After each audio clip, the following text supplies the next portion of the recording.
সারা দুনিয়ায় উগ্রবাদকে নিয়ে আমরা ২ ধরনের অ্যাপ্রোচ সাধারণত দেখতে পাই। একটা হলো যেটা খুব পপুলার ওয়েস্টার্ন কান্ট্রি গুলোতে পার্টিকুলারলি আমেরিকান পলিসিতে, সেটা হলো উগ্রবাদকে ফাইট করা। এবং উগ্রবাদকে ফাইট করতে গিয়ে তারা যেটা করে সেটা হলো যে পার্টিকুলার একটা দেশকে ইনভেড করে ফেলা, সে দেশের অর্থনীতিকে, সোশ্যাল অর্ডার, পলিটিক্যাল অর্ডারকে একেবারে আ মানে ধ্বংস করে দেওয়া, ইনস্টেবিলিটি আগের চেয়েও অনেক পরিমাণে বাড়িয়ে দেওয়া। এবং এটার মাধ্যমেই ইরাককে তারা ইনভেড করেছে। এই পলিসির কারণে আফগানিস্তান, লিবিয়া, সিরিয়া রিসেন্টলি এই দেশগুলো, আরবের অনেক কান্ট্রিগুলো আম এখনো স্টেবিলিটি দেখতে পাচ্ছে না। এবং যুগের পর যুগ সেখানে এই মানে পরিস্থিতি চলে আসছে। এই অ্যাপ্রোচটার কারণে এই অ্যাপ্রোচটা মূলত নেওয়া হচ্ছে কারণ মুসলমানরা সবচেয়ে বেশি ক্ষতিগ্রস্ত হয়েছে। এই অ্যাপ্রোচের মাধ্যমে অ্যা সবচেয়ে বেশি ক্ষতিগ্রস্ত ইসলাম এবং মুসলমানরা হয়েছে ২ ভাবে। এক হচ্ছে যে আমেরিকার পলিসি, আরেকটা হলো এই উগ্রবাদীদের দ্বারা। তারা নিজেরাই সবচেয়ে বেশি আরবের বা যেখানে ইসলামের নামে উগ্রবাদ আছে, সেখানে সবচেয়ে বেশি ভিকটিম হয়েছে এই উগ্রবাদীদের দ্বারা মুসলমানরাই কিন্তু। মুসলমানদেরকেই বেশি হত্যা করেছে, মুসলমানদেরই উপরে হামলা বেশি করেছে। আপনি যেকোনো বোমা হামলা বলুন বা যেকোনোভাবে যেকোনো মা বোনদের অধিকার হরণ থেকে শুরু করে সর্বদিক থেকে। তো এই যে ইউএস এর এই পলিসিটা, যদিও জাতীয়তাবাদের নামে উগ্রবাদ আছে, অন্যান্য ধর্মের নামে উগ্রবাদ আছে, যেটা আমি একটু পরে কথা বলছি। তারা কেবল এই যে ইসলামের নামে উগ্রবাদটাকেই ফোকাস করে বিভিন্ন তাদের যে পলিসি এগুলোর মাধ্যমে অনেকগুলো রাষ্ট্র আজ আরবের এবং দুনিয়াব্যাপী আজ ধ্বংসের ধ্বংসের দ্বারপ্রান্তে বলা ঠিক হবে না। আসলে ধ্বংস করেই ফেলেছে। সেখান থেকে মুক্তির কোনো পথ দেখা যাচ্ছে না। সেকেন্ড আরেকটা পলিসি আছে। এটা নিয়ে কথা বলার জন্যই মূলত আমি ভিডিওটা করছি। এই অ্যাপ্রোচটা হলো দ্য অ্যাপ্রোচ অফ ডিনায়াল। যে আপনি অস্বীকার করে ফেলেন যে উগ্রবাদ নাই। অ্যাজ ইফ যে আপনার মাথা ব্যথা আছে, কিন্তু আপনি বলে দিলেন যে না আমার মাথা ব্যথা নাই। আপনার বিস্ফোরা আছে, আপনি ডিনাই করে দিলেন যে না আমার বিস্ফোরা নাই। আমি ভালো আছি। এটা কিন্তু খুব সিলি। এটা খুবই এইটা কোনো সুস্থ ব্রেইন থেকে এই ধরনের অ্যাপ্রোচ আসবে না।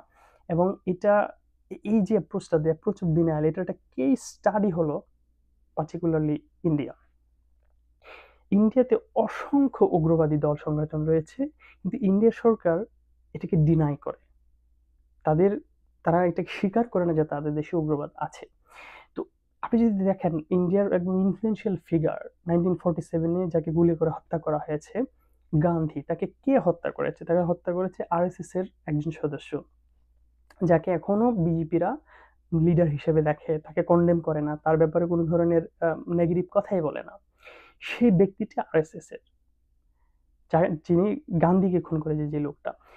পরবর্তী দিনটাতে আরো উগ্রবাদী সংগঠন আছে, যেমন ধরুন গাও রক্ষক, তারপরে আছে কার্নি সেনা, বাজরাং দল যারা 1992 তে বাবরি মসজিদে হামলা করেছে।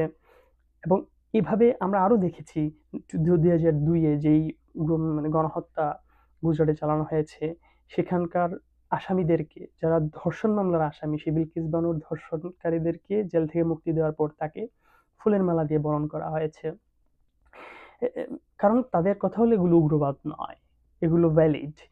এবং আরো উগ্রবাদী সংগঠন, যেটার কথা একটু আগে বললাম, কার্নি সেনা।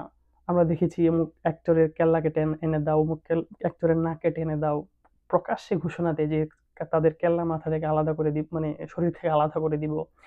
এবং যে করে দিতে পারবে তাকে ঘোষণা করা পুরস্কার দেওয়া হবে। আর বিভিন্নভাবে আমরা দেখতে পাই এগুলো করছে। এবং রিসেন্টলি আমরা দেখেছি বিভিন্ন ধর্মীয় প্রোগ্রামে, তাদের যখন ধর্মীয় প্রোগ্রাম, তখন মুসলমানদের উপর তারা হামলা করে, মসজিদে হামলা করছে, মসজিদ ভেঙে দিচ্ছে, একের পর এক হামলা চলছেই, হুইচ ইজ ক্লিয়ারলি ইন্ডিকেটিং যে এগুলো উগ্রবাদেরই আলামতে, তারা উগ্রবাদী সংগঠন। কিন্তু তবুও ইন্ডিয়ার যে সরকার, তাদের যে অ্যাপ্রোচ, সেটা হলো আমরা ডিনাই করি, আমাদের দেশে কোনো উগ্রবাদ নাই, তাদেরকে আশ্রয় দিয়ে যাচ্ছে, তাদেরকে একের পর এক তারা এত বড় ক্রাইম করছে। আমরা দেখেছি গণহত্যা, গরু জবাই করলে আরেকজনকে জবাই করে দিতে, জাস্ট তার কাছে মনে হয়েছে তার বাসায় গরু আছে, তাকে খুন করে ফেলা হয়েছে। এরকম আরো অ্যাপ্রোচ প্রতিনিয়ত, এটা বিভিন্ন অনুষ্ঠানে, তাদের ধর্মীয় অনুষ্ঠানের সময় আমরা দেখি তারা র্যালি করে কিভাবে হামলা করে। এই যে একটা অ্যাপ্রোচ এত কিছুর পরেও ডিনাই করা, এই অ্যাপ্রোচটা খুবই খুবই dangerous then the previous one. যে প্রথম কথা তো স্বীকার করে যে উগ্রবাদ বলতে কিছু আছে, কিভাবে ডিল করছে সেটা হচ্ছে মানে ইস্যু। এই যে ডিনায়ালটা এটা করার মাধ্যমে আম, মানে এটা কংগ্রেসও সে একই পথে তারা তাদের পলিসি আমরা দেখতে পাই। যদিও রাহুল গান্ধী একটা সময় বলেছিল যে ইন্ডিয়াতে সাফরন টেরর নামে একটা কনসেপ্ট সে আনার চেষ্টা করেছিল, বাট সে সেটা ফলো আপ করতে পারেনি ভয়ে, ভোটের ভয়ে। এই যে ভয়টা এটা এটা খুবই ডেঞ্জারাস। তো এই যে অ্যাপ্রোচ, এটার কারণে এটা কেন তারা নেয় সেটা নিয়ে হয়তো পরে অন্য কোনো আলোচনা হতে পারে, বাট এটার ফলটা কি হয়, এটার কারণে কি, এটার কারণে যা হয় মানে প্রথম হচ্ছে ইকোনমিক্যাল অবস্থা যদি আপনি দেখেন, ইন্ডিয়ার গত মানে 56 বছর হয়তো কংগ্রেস ছিল, রিসেন্টলি কন্টিনিউয়াসলি বাই তৃতীয় ট্রাম ধরে বর্তমানে একটা সরকার আছে যারা উগ্রবাদকে বেশি আশ্রয় দিচ্ছে বা প্যাট্রোনাইজ করছে। আপনি দেখেন রিসেন্টলি তাদের ইকোনমি ধ্বংসের দিকে, ধ্বংস বলতে ইন এ সেন্স যে আগের তুলনায় তাদের আনএমপ্লয়মেন্ট বেড়েছে, এবং আম, অন্য যে কোনো সময়ের চেয়ে এখন তাদের মানে কম্পারেটিভলি তাদের যে গ্রোথ, ইকোনমিক গ্রোথ কিন্তু আগের মতো নেই। আর গ্রোথ থাকলেও যে সোশ্যাল অর্ডার, সোশ্যাল হারমোনি, রাষ্ট্রের যে আভ্যন্তরীণ সহানুভূতি, ভালোবাসা এবং বিটুইন রিলিজিয়ন এবং বিভিন্ন তাদের যে কাস্ট সিস্টেম আছে সেটার মধ্যে কিন্তু নেই। আমরা দেখেছি মধ্যপ্রদেশে কিছুদিন আগে একজন মানে দলিতের উপর প্রস্রাব করে দিয়েছে বিজেপির এক নেতা, প্রকাশ্যে ভিডিও করেছে, ভিডিও আপলোড করেছে, কিন্তু তার ব্যাপারে বিশেষ কোনো মানে মানে কি বলা হয় অ্যাকশন নেওয়া হয়নি। এই যে অবস্থাটা, এটার কারণে কি হয়েছে, উইদিন ইন্ডিয়া স্টেবিলিটি নাই, মানুষের মধ্যে মানুষের যে ভ্রাতৃত্ববোধটা, সহানুভূতিশীলতা সেটা নাই। একটা মানে মানে ইনভিজিবল টিরানি কাজ করছে সেখানে, প্রতিনিয়ত মানুষ এটা হুমকির মধ্যে জীবনযাপন করছে, এবং দুনিয়াব্যাপী একটা মানে পারসেপশন তৈরি হচ্ছে যে এখানে তো গরু জবাই করলে মানুষ জবাই করে দেওয়া হয়, এবং it's not a good sign for a country. This is the very same approach যেটা আমাদের বাংলাদেশে বর্তমান অন্তর্বর্তী সরকার নিচ্ছে। This is why I am making this video. এটা ভেরি কনসার্নিং ইস্যু। যে অন্তর্বর্তী সরকারের কথা হলো, যেহেতু মানে আওয়ামী লীগের সময় উগ্রবাদ বা জঙ্গিবাদের কথা বলে মানে বিভিন্ন মানুষকে, নিরপরাধ মানুষকেও ফাঁসিয়ে দেওয়া হয়েছে, তাই আমি এখন অস্বীকার করে ফেলবো আমার মাথা ব্যথা নাই, আমার বিস্ফোরা নাই। এজ ইট যে একজন ডাক্তার আপনি যদি বলে যে আপনার মানে আপনি অসুস্থ, আপনার তো ফার্স্ট থিং হচ্ছে এটা মানে অ্যাকসেপ্ট করা যে হ্যাঁ আপনি সিক, আপনার মধ্যে একটা অসুস্থতা আছে, দেন এটাকে ট্রিটমেন্ট করেন। কিন্তু আপনি যে অ্যাপ্রোচটা নিচ্ছেন সেটা যেহেতু আওয়ামী লীগ এগুলোর বিরুদ্ধে বলেছে আমি এগুলোর পক্ষে থাকবো, মানে এইটা কোনো অ্যাপ্রোচ হইতে পারে, এবং এটা খুবই ডেঞ্জারাস। এই অন্তর্বর্তী সরকার ঠিক যেভাবে ইন্ডিয়াতে এই বিজেপি সরকার এবং হিস্ট্রিক্যালি ইন্ডিয়ান সরকার আশ্রয় দিয়েছে, সেই একই অ্যাপ্রোচ অন্তর্বর্তী সরকার নিয়েছে, এবং বাংলাদেশে 5ই আগস্টের পর থেকে উগ্রবাদকে যেভাবে আশ্রয় দেওয়া হয়েছে, এখন পর্যন্ত দিয়ে যাওয়া হচ্ছে, এটা বাংলাদেশের ইতিহাসে কখনো হয়নি। এবং তারা যেভাবে মাথাচাড়া দিয়ে উঠেছে, এটা বাংলাদেশের লং রানে খুবই খুবই ক্ষতির কারণ হয়ে দাঁড়াবে। এবং আপনি দেখুন সিমিলারলি যেটা আমি একটু ইন্ডিয়ার ব্যাপারে বললাম, এগুলি বাংলাদেশে হচ্ছে না। এই যে একটা বোন, তাকে মানে মানে হেনস্থা করা হলো ওড়না নিয়ে, সবাই সেটা খেয়াল করেছেন। যে হেনস্থাটা করলো তাকে ঠিক একই পন্থায় কি ফুল দিয়ে বরণ করে নেওয়া হয়নি যেভাবে গুজরাটের আমাদের বিলকিস বানুর ধর্ষিতা, যারা ধর্ষণ করেছে তাদেরকে যেভাবে ওয়েলকাম করা হয়েছে, কারা করেছে? তৌহিদি জনতা, ব্যাকড বাই মৌদুদিবাদী জামাত, ওয়াহাবি সালাফি, হেফাজত ইত্যাদি সবাই যতগুলো এই ধর্মভিত্তিক যে উগ্রবাদী দলগুলো বাংলাদেশে আছে। বাংলাদেশে উগ্রবাদ আছে এটা আপনাকে অ্যাকসেপ্ট করতে হবে। তো আপনি যেটা ডিনাই করলে যা হচ্ছে, এই থেকে যেটা যেটা ইন্ডিয়াতে হচ্ছে আপনার বাংলাদেশে সেটাই হবে ফর লং রান। বাংলাদেশের অর্থনৈতিকভাবে আপনি ওই ভিজিবল উন্নয়ন দেখিয়ে, যে মানে ওই স্টার্লিং দেখিয়ে এগুলোকে ডিনাই করার কোনো সুযোগ নেই। ও বিনিয়োগ দেখিয়ে আপনি এত বড় একটা দেশকে, দেশের মধ্যে মানে আপনি উগ্রবাদকে অ্যাম্প্লিফাই করবেন, উগ্রবাদের যেই মানে পথটা সেটাকে আপনি গ্রো হইতে দিবেন, সেটার এগেনস্টে আপনি অ্যাকশন নেবেন না, এটা কোনো পলিসি হইতে পারে না। যে আপনি পলিসি অফ ডিনায়ালে আপনি গিয়েছেন, বাংলাদেশ পলিসি অফ ডিনায়ালে গিয়েছে। এটা কি পরিমাণ ক্ষতি যে অন্তর্বর্তী সরকার বাংলাদেশে করে দিয়ে যাচ্ছে, এটা কখনো ইমাজিন করা যাবে না। ডক্টর ইউনূস উনি যদি যতদিন পর্যন্ত উনি যে পলিসি, যখন উনি নির্বাচন দিয়ে হয়তো দেশ থেকে মানে ক্ষমতা ছাড়বেন বা হস্তান্তর হবে কি হবে না, it's very vague and unclear right now. But উনি হয়তো কিছু ইকোনমিক রিফর্ম উনি দেখিয়ে যাবেন, লম্বা লম্বা পদ্মা সেতু হাসিনাও দেখিয়ে গিয়েছে। বাট ওনার যে লেগেসিটা বাংলাদেশ উনি রেখে যাচ্ছেন, which is I am very much concern about, এবং উনি একজন অর্থনীতিবিদ বা একজন স্কলার হিসেবে দুনিয়াব্যাপী তার একটা পরিচিতি আছে, কিন্তু উনি যে লেগেসিটা রেখে যাচ্ছেন সেটা হলো বাংলাদেশে উনি উগ্রবাদকে অ্যাম্পলিফাই এবং শেল্টার দিয়ে যাচ্ছেন, যেটা পরবর্তীতে বিএনপি আসুক আর যেই আসুক তারা চাইলেও সেটাকে ফাইট করা খুবই ডিফিকাল্ট হবে, খুবই ডিফিকাল্ট হবে। পরবর্তীতে এই যে পলিসি মেকাররা will be influenced by this radical organisations. চাইলেও এই ধরনের পলিসি তারা নিতে পারবে না যেগুলো মানে উগ্রবাদীদের সাথে কনফ্লিক্ট করে।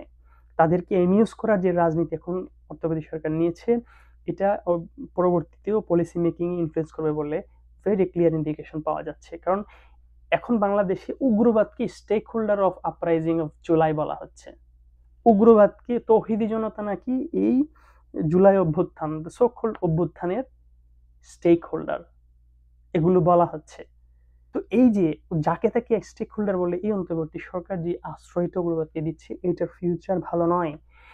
ডক্টর ইউনূসের লেগেসি হিসেবে এই উগ্রবাদের মানে আশ্রয়, উগ্রবাদকে সমর্থন, এটাকে অ্যাম্পলিফাই করার যেই পলিসি তিনি নিয়েছেন সেটা নিয়েই তাকে যেতে হবে।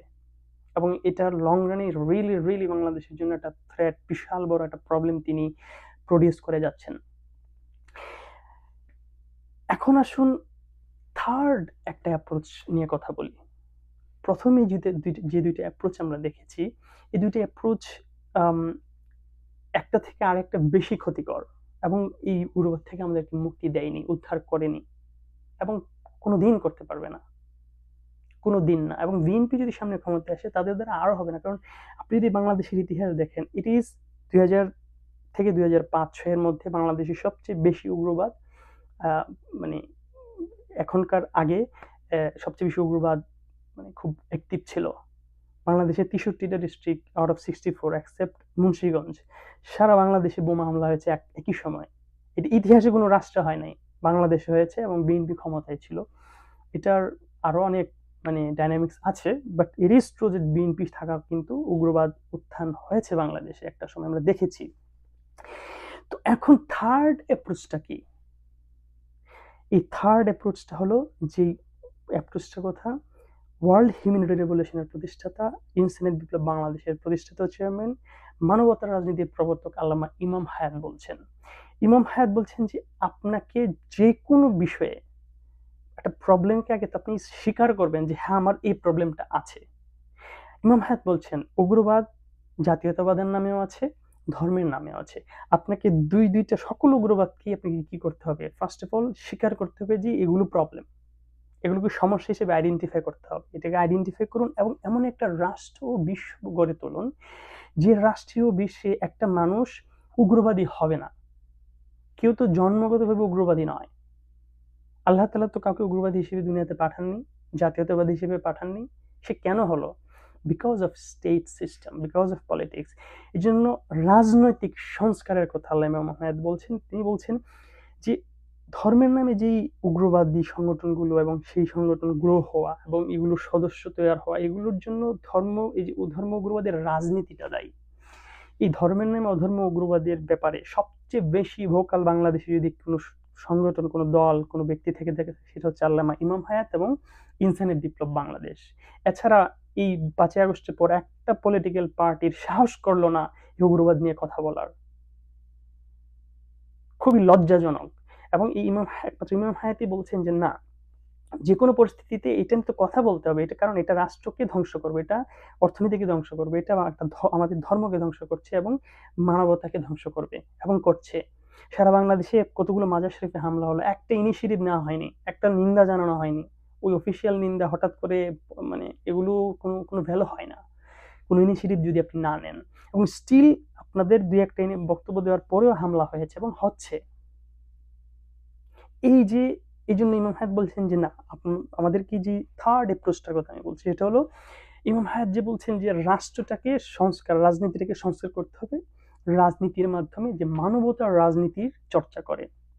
জাতীয়তাবাদ এবং অধর্ম উগ্রবাদের রাজনীতি মানুষকে উগ্রবাদী করে এবং উগ্রবাদকে আশ্রয় দেয়। এজন্য আমাদেরকে যেটা করতে হবে সেটা হলো first of all accept the reality যে উগ্রবাদ আছে, অ্যান্ড দেন এই উগ্রবাদটাকে আপনাকে মানে ডিনাউন্স করতে হবে। এই উগ্রবাদটাকে বলতে হবে যে উগ্রবাদকে একটা রাষ্ট্র, কোনো মানবিক রাষ্ট্র উগ্রবাদকে আশ্রয় দিতে পারে না। উগ্রবাদী জাতীয়তাবাদ হোক, উগ্রবাদী ধর্মের নামে হোক, আশ্রয় দিতে পারে না। সেটাকে মানবতার দৃষ্টিভঙ্গি থেকে দেখতে হবে এবং ধর্মের দৃষ্টি থেকে দেখতে হবে, কারণ উগ্রবাদ, প্রত্যেকটা ধর্মের উগ্রবাদ ওই ধর্মের বিরুদ্ধে, ওই ধর্মের সবচেয়ে বেশি ক্ষতি তারাই করছে। এই জন্য একটা মানে সবাইকে সেভাবে সচেতন করে তোলা, রিয়েল ইসলামটাকে তুলে ধরা, রিয়েল ধর্ম তুলে ধরুন এবং একই সাথে মানবিক মূল্যবোধ মানুষের মধ্যে আনতে হবে। এবং সেই জন্য লাগবে এই একক ধর্মের নামে ও একক জাতীয়তাবাদ নামে যে রাজনীতি ও রাষ্ট্র, সেটা থেকে মুক্তি, এবং লাগবে মানবতার রাজনীতি, যেটা ইনসানিয়ত বিপ্লব বলছে। এই জন্য প্রথম অ্যাপ্রোচ, সেকেন্ড অ্যাপ্রোচ দুইটাই মানে এই উগ্রবাদকে আগের চেয়ে আরো বেশি স্ট্রং করছে এবং ধর্মকে, রাষ্ট্রকে, মানবতাকে ক্ষতিগ্রস্ত করছে। সেখান থেকে মুক্তির জন্য মানবতার রাষ্ট্র, মানবতার রাজনীতির কথা যে ইমাম হায়াত বলছেন, সেই অ্যাপ্রোচ আমাদেরকে অবলম্বন করতে হবে। অন্যথায় বাংলাদেশের যে বর্তমান অবস্থা, সামনে আরো ডেঞ্জারাস হবে। সারা দুনিয়াব্যাপী উগ্রবাদ সত্য ও মানবতার বিরুদ্ধে আরো বেশি লার্জ স্কেলে জুলুম করে যাবে।